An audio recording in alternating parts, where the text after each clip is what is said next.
आज हम लोग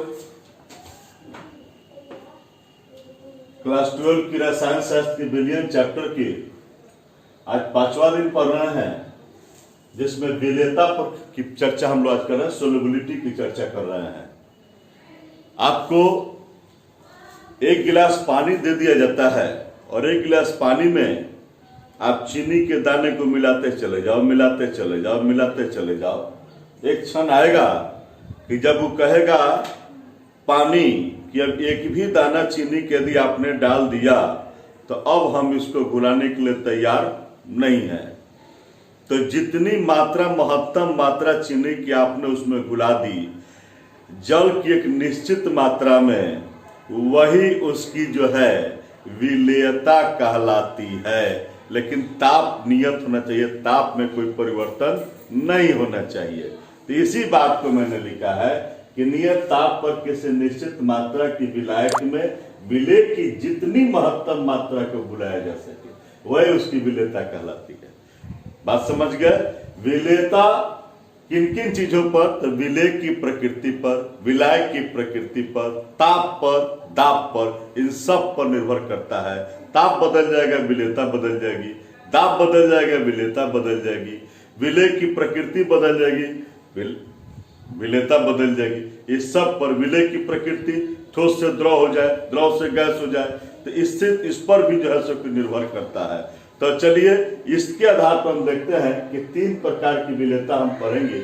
एक, द्रव में ठोस की विलेयता, द्रव में गैस की विलेयता और द्रव में द्रव की विलेयता। आज स्टार्ट कर रहे हैं आपको हम द्रव में ठोस की विलेयता, इसी पर चर्चा कर रहे हैं। द्रव में ठोस की विलेयता, द्रव का मतलब पानी हो गया, ठोस का मतलब चीनी हो गया। इसको उसमें जो घुलाते हैं उसकी विलेयता को देखेंगे कि क्या इसकी विलेयता। तो इसमें एक ही लाइन याद करना है कि समान समान को घुलता है। अरे समान समान को घुलता है। जी सर, चोर चोर मौसेरे भाई। जी सर, डॉक्टर को डॉक्टर पसंद है, मास्टर को मास्टर पसंद है, वकील को वकील पसंद है। जिस जो जहां है वह उसको वही पसंद है। यानी ध्रुवे ध्रुवे को घुलता है और अध्रुवे अध्रुवे को घुलता है। पोलर पोलर को लाइक करता है, नन पोलर को लाइक करता है। ये ध्रुवे ध्रुवे को घुलता है। मैंने आपको बताया था 11 क्लास में आपने पढ़ा है कि सहसंयोजी बंधन 2 प्रकार के, एक ध्रुवीय सहसंयोजी बंधन, एक अध्रुवीय सहसंयोजी बंधन। तो ध्रुवीय सहसंयोजी बंधन से जो अणु प्राप्त होते हैं, जो यौगिक प्राप्त करते हैं, उसको ध्रुवीय यौगिक कहते हैं। और अध्रुवीय सहसंयोजी यौगिक से जो यौगिक प्राप्त होते हैं उसको अध्रुवीय सहसंयोजी यौगिक कहते हैं। तो उसी ध्रुवीय और अध्रुवीय की चर्चा मैं यहाँ कर रहा हूँ। तो ध्रुवीय ध्रुवीय को घोलेगा और अध्रुवीय अध्रुवीय को घोलेगा। बेईमान को बेईमान पसंद है, ईमानदार को ईमानदार पसंद है। इसी की बात मैं चर्चा कर रहा हूँ कि समान समान को घोलता है।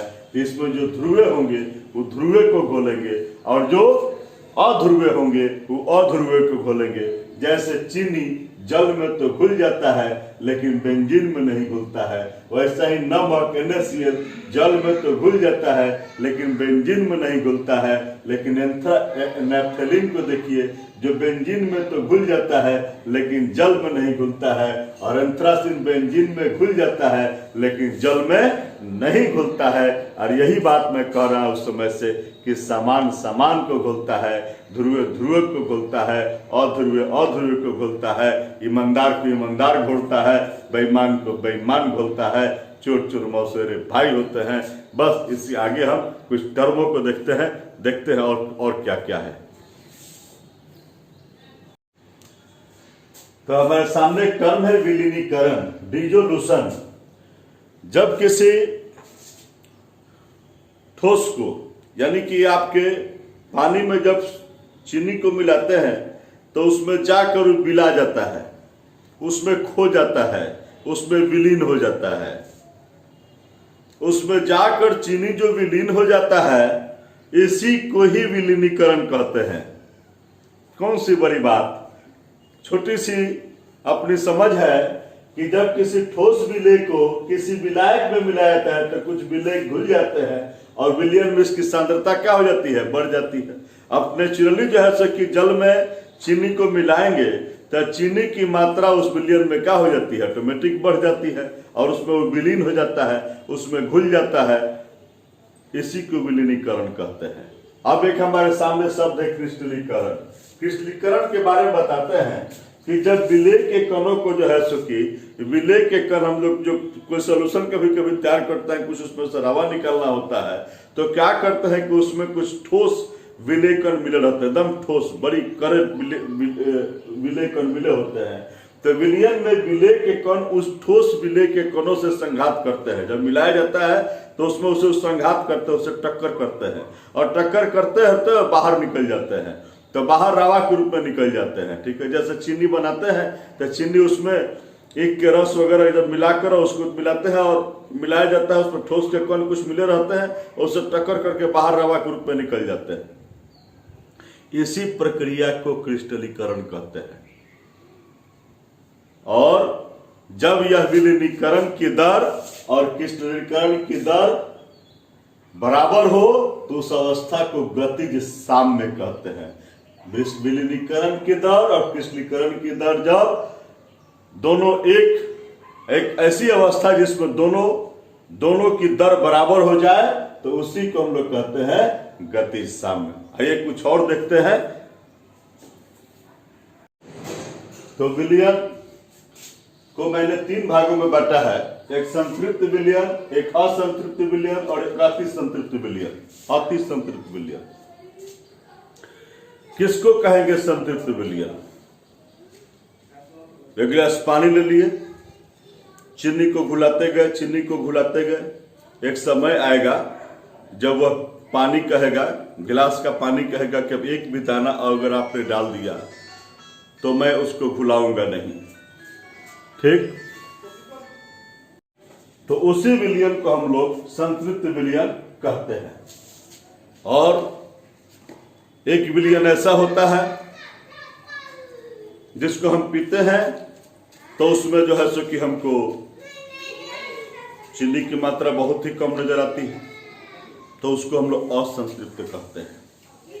और एक विलयन ऐसा होता है जिसको हम पीते हैं तो चीनी की मात्रा इतनी रहती है कि पीने पर उसमें विलयन के साथ साथ चीनी भी मुंह में जाता है और दांत के पास कुटुर कुटुर करता है। उसको हम लोग अति संतृप्त विलयन कहते हैं। कि क्या कह दिए सर? हाँ, फिर से बताते, समझिए मेरी बात को। हम लोग कहीं जाते हैं भोज खाने, खूब खा लिए, जब निकास द्वार पर पहुंचे हैं, निकलने वाले दरवाजे पहुंचे खाओ कर, तो वहां पर जिसके हम लोग पहुंचे हैं, जो हमारा मेजबान है, जो होस्ट है, वो कहता है कि खा लेते, हाँ आता मेरी तरफ से 2 रसगुल्ला और खा लीजिए। अगर मैं पूरा खाया हुआ हूँ और जगह नहीं है तब हाथ जोड़ लेते हैं, छोड़ दीजिए बहुत हो गया, अब थोड़ी भी जगह नहीं है, नहीं खा पाते हैं, उसी को हम लोग कहते हैं संतृप्त विलयन। अगर अभी जगह है, खा सकते हैं, तो उसको कहते हैं असंतृप्त विलयन। अब बहुत लोग क्या होते हैं कि यहाँ तक फुल है, पूरा खाया हुआ है, जगह नहीं है, लेकिन फिर भी वो देता है तो मानता नहीं है, लेकर उसको अब मुंह में ही दाब के निकल जाता है, उसको कहते, उसी को कहते हैं अति संतृप्त विलयन। तो मेरी बात समझ लीजिए कि वैसा विलयन जिसमें और चीनी को नहीं मिलाया सकते और विलेय को नहीं मिलाया जा सके, इतना ना उसमें घुल चुका है पूरी मात्रा, तो उसको कहेंगे संतृप्त। जिसमें मिलाया जा सके उसको असंतृप्त, और जिसमें इतना दे दिया गया है कि आवश्यकता से अधिक उसमें पड़ा हुआ है, उसको कहते हैं अति संतृप्त विलयन। तो इस तरह से 3 विलयनों को मैंने दिखाया, और भी कुछ बातों का आपको बताते हैं, देखते चलिए। अब हमें देखना है कि द्रव में ठोस की विलेयता जो पड़ रहे हैं उस पर ताप का प्रभाव क्या पड़ता है। इसको देखने के लिए हमें लास अतेलिये के नियम को देखना होगा, जो उसी के नियम का पालन करता है। पढ़े हैं 11 क्लास में, फिर से पढ़ लेंगे। उष्मा शोषी यदि हो गया, उष्मा शोषी, तो उसमें ताप बढ़ने पर विलेयता बढ़ती है। उष्मा क्षेपी होगा तो ताप बढ़ने पर विलेयता घटती है। उष्मा शोषी समझ में आता है, उष्मा क्षेपी। वैसा जिसमें से उष्मा उत्सर्जन हो तो उसको उष्मा छेपी कहते हैं, और जिसमें उस उष्मा का और लेना पड़े तो उसको उष्मा शोषी कहते हैं। तो उष्मा शोषी में दाब बढ़ने पर विलेयता बढ़ती है, और उष्मा छेपी होगा तो ताप बढ़ने पर विलेयता घट जाती है। इतनी सी बात है। अब तक देखें दाब का प्रभाव क्या पड़ता है इस पर, द्रव में ठोस की विलेयता पर। तो चूंकि जो है आपका अगर ठोस के दाबते हो, दाबो नहीं दबता है सर, द्रव को दाबो नहीं दबता है सर, कुछ कितना हो बुता लगा ले दबेगा नहीं, यानी कि असंपीड्य होते हैं, बहुत ही ज्यादा असंपीड्य होते हैं। इसलिए द्रव में ठोस की विलेयता पर दाब का कोई प्रभाव नहीं पड़ता है। तो इस टॉपिक के साथ मैंने आज बताया कि द्रव में ठोस की विलेयता के बारे में हमने टोटल जानकारी लिया। और अब बारी है मेरी आज की 5 सवाल का। तो हमारे 5 सवाल है आज। ये 5 सवालों का आप पढ़ लीजिए और इसका सही जवाब दीजिएगा। कौन सही है कौन गलत है ये बता देना है, और एक सही जवाब के लिए आपको 1 स्कोर मिलेगा। और ऐसा ही अगर जब आपका सब एपिसोड देखते चलिए, जब आपका स्कोर 500 हो जाएगा तो आपको ग्रीन ग्रेड की उपाधि, 1000 स्कोर पर ब्लू बर्ड, 2000 स्कोर पर ब्लैक कमांडो और 5000 स्कोर पर रेड रोज की उपाधि मिलेगी।